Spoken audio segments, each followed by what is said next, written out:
Sa first part ng ating El Nido Palawan Travel Adventure ay tinuruan ko kayo kung paano makakapunta sa El Nido via Puerto Princesa and via Leo Airport. In-explore din natin ang natatagong ganda ng Leo Beach. Sa part 2 ng ating El Nido Palawan Travel Adventure ay sasama tayo sa Tour A at pupuntahan natin ang mga nakakamanghang isla dito sa El Nido. Tara! Biyahe tayo!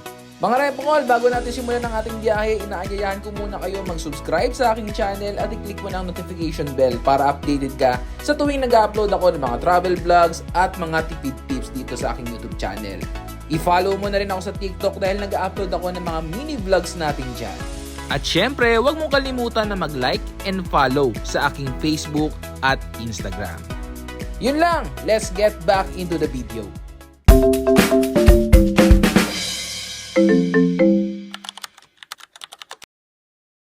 Another day, another vlog.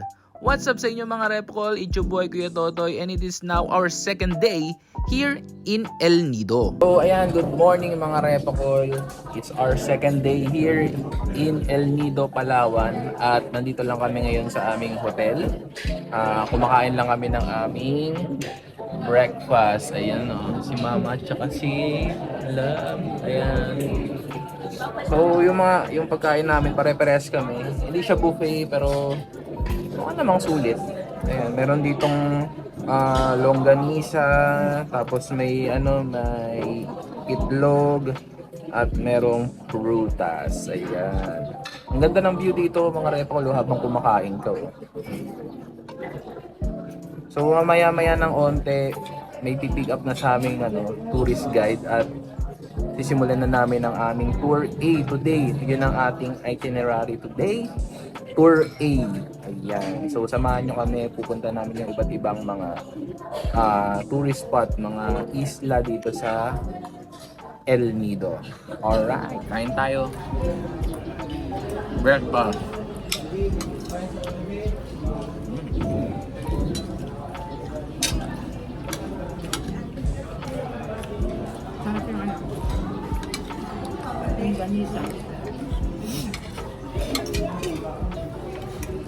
So yung tinutuluyan naming hotel ay 3 minutes away lang kung saan ginaganap ang mga island hopping.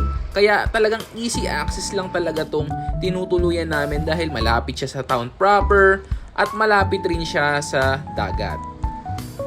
So pagdating nyo sa meeting place mga Repocol ay magbabayad kayo ng 200 pesos environmental fee and 200 pesos lagoon fee.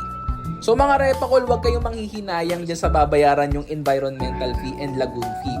Dahil sa onting paraan at sa onting pera na ating ibibigay, ay malaking tulong na ito para mapreserba ang ganda ng Pilipinas. Pagkatapos nyo magbayad ay doon nyo palang malalaman kung ano ang pangalan ng boat na inyong sasakyan. Suong agad dito sa tubig. So ito tip lang mga Repocol. Make sure na magdala kayo ng inyong waterproof bag. Lalo na kung sasama kayo sa mga island hopping. May kamahalan nga lang ito kung sa El Nido kayo bibili. Like double or triple the price. Ganong level yung kamahalan niya.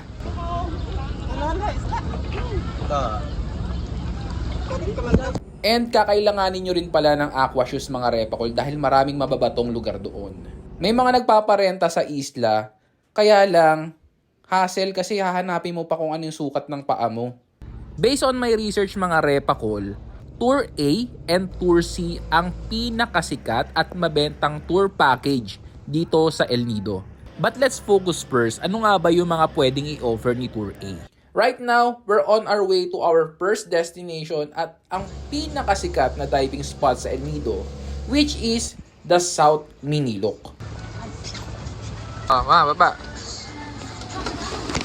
It took me a while bago ako bumaba kasi nag-e-enjoy ako pagmasdan yung karagatan. Kasi yung sikat ng araw, nagre-reflect sa tubig. At kung mapapansin nyo, sobrang clear talaga ng tubig.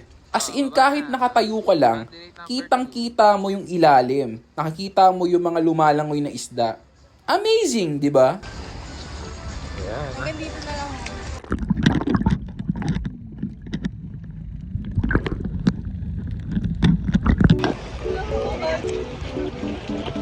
Ayan. Tingnan natin dito. Bakit? Malalim? Malalim. Oo, malalim. Maganda dito sa South Minilok mga repakol. Good siya for professional diver and even newbie diver like me. Or maybe not. Magkano buko juice kuya? Magkano? Sige nga isa. Ay, yung ano ko.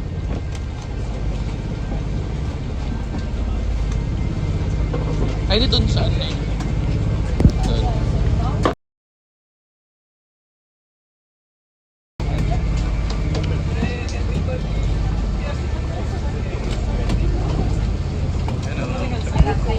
Oh. Ayan po. Ano talaga? Buko, 100 pesos. Gusto ko din. Kuya. Tapos. Paano mo gustong kabili naman? Thank you po. 100 pesos. Buko juice, sarap. I feel alright, everything's gonna be okay. Waking up with a smile, my heart full of day. The sun is shining down, the sky is so blue. I'm feeling the joy, cause my soul's been renewed. All of my stresses have been left behind. I'm dancing in the light, leaving them all behind. Every worry, every doubt, they fade away. I'm catching the rhythm, living life my own way. Oh, I got that sunshine state of mind. Ang sunod naming pinuntahan ay sa... Huwag kayo maingay. Secret lang natin to sa atin lang ha. Pero pumunta kami ng secret lagoon. So, tinawag siyang Secret Lagoon mga repakol dahil secret siya. Hindi, kasi kailangan mo pumasok sa maliit na butas para makapunta ka sa mismong lagoon. Okay, so sa mga nakita nyong bato na yan, meron kayong makikitang maliit na butas na papasukan nyo. Makinig ka kasi, hindi ka nakikinig eh. Charot lang. So may mga pagkakataon na sobrang taas ng tubig kung kaya naman kailangan yung languyin o sisirin pa ilalim para makapasok kayo dun sa lagoon. Pero sinuwerte kami ngayong araw dahil hindi na namin kailangan sumisid. Wait lang, pahawak sa paa mo!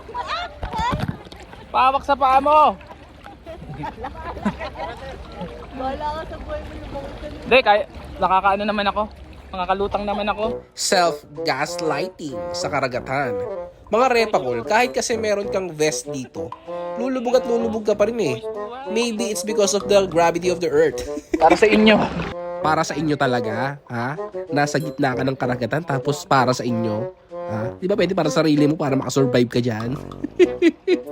Mga repakol dito na, sa bandang dito, may mga bato na. So kailangan nyo talaga meron kayo aqua shoes, no? Kasi pag na-apak yung mga bato ay hindi nagbibiro. Matutulis yung mga bato, so ingat-ingat kayo dito. Kasama namin, ayan, yung mga kasama sa tour. Pasok na kami sa Secret Lagoon. So dito mga repakol, hindi pwedeng magsabay ng pasok at labas yung mga tao.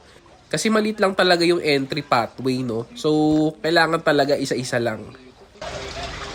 Grabe. Dahan lang tayo kasi mabato dito.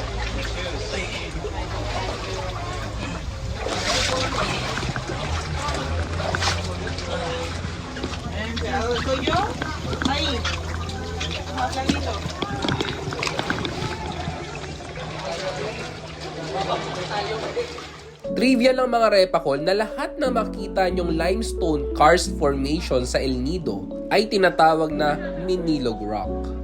Based on my research, sa El Nido rin matatagpuan ang oldest rock called Buckwheat na pinaniniwalaang 270 million years nang nag-e-exist. Yung mga kasama ko na sa akin nung iniwan ako. Iniwan ako sa pangpa. Sabi yung kumapit sa paa ko, hindi ko Grabe. kumapit. Ma.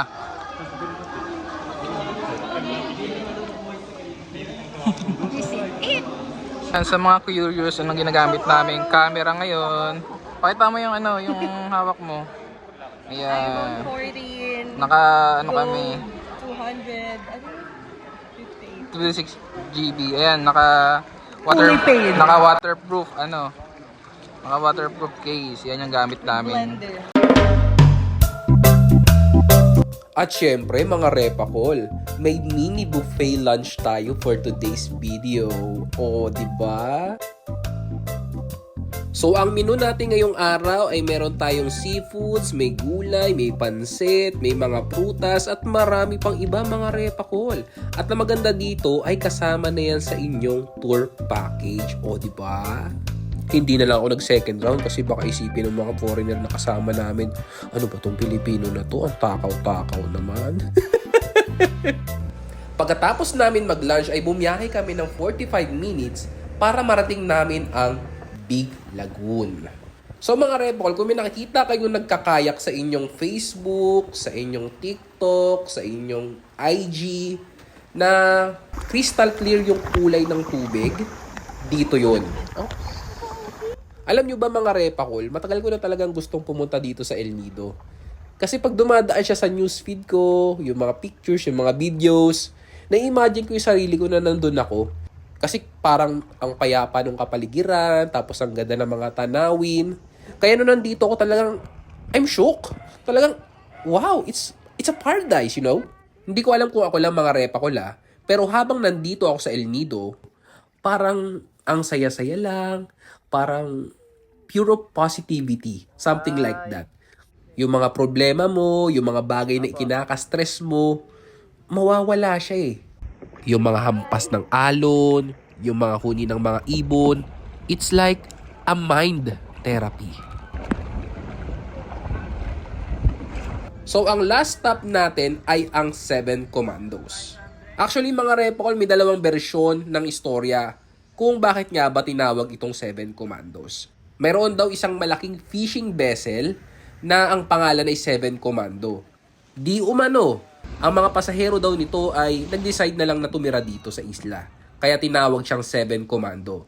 Ang pangalawang bersyon naman ay... So, kaya siya tinawag na Seven Commandos ay dahil merong itong Japanese commandos or soldiers na natrap dito sa islang to.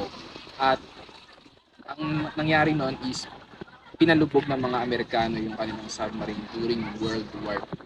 This season of love, it feels so right. Sunshine days, life's a beautiful melody. Let the warmth embrace you, set your spirit free, no clouds can imagine. Ayan, tapos na yung tour namin. Okay, so you're probably wondering, paano nga ba makapag-book ng mga tour? Mag-download lang kayo ng Klook and search for the El Nido tours that you want to book. And don't forget to use my promo code Kuya Totoy to get your discount. Basta ang Tour A. Ito, maitim. So dito nga kami dinala ng aming mga paa para mag-dinner. Mura yung presyo ng mga pagkain dito kumpara sa mga dinaanan naming restaurant kanina. Kaya dito na kami nagsettle.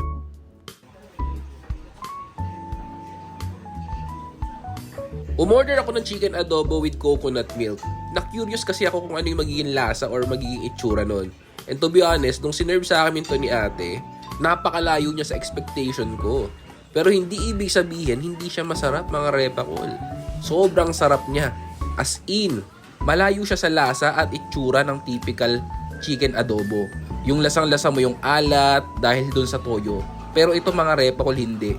Ito kasi creamy siya at wala siyang hint ng kahit anong toyo. 5 out of 5 sa akin to. Panalo rin tong pork sisig nila mga repakol. Ang lasa. Itong grilled chicken and pork, masarap naman mga repakol. Kaya lang walang masyadong wow factor, parang typical lang. So just to share with you mga repakol, ito nga pala yung naging gastos ko. Gastos ko ako lang mga repakol per person para lang malinaw tayo. Sa lahat ng nakalista dito, ay isa lang naman yung naka-prebook. Ibig sabihin, hindi namin siya binawas sa pocket money namin. At yun ang Tour A booking via Klook.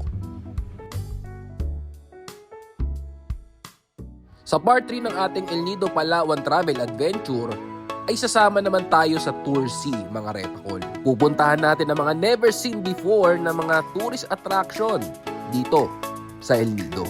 Kung ikaw ay nagbabalak na pumunta ng El Nido soon, ay make sure na panoorin mo ang ating El Nido 2024 playlist dito sa ating YouTube channel. And also, don't forget to subscribe and click the notification bell para updated ka sa tuwing nag-upload ako ng mga bagong videos dito sa aking channel. Yun lang mga repakol! Ingat! Ako ay kapitbahay nyo, laging handang tumulong sa inyo. Kilala nyo ako, ako'y isa sa kapitbahay